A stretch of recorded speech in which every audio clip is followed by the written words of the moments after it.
বর্ণাঢ্য আয়োজনের মধ্য দিয়ে শেষ হলো নবিয়াবাদ আইডিয়াল স্কুল অ্যান্ড কলেজের বার্ষিক সাংস্কৃতিক ও পুরস্কার বিতরণী অনুষ্ঠান।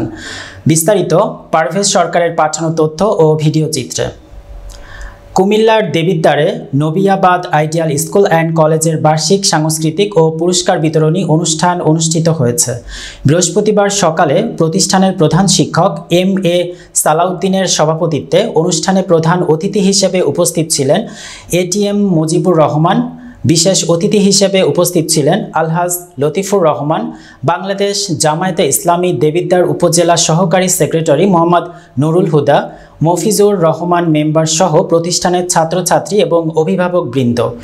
অনুষ্ঠান শেষে বিভিন্ন প্রতিযোগিতায় অংশগ্রহণকারী ও বিজয়ী শিক্ষার্থীদের মাঝে পুরস্কার বিতরণ করেন অতিথিবৃন্দ।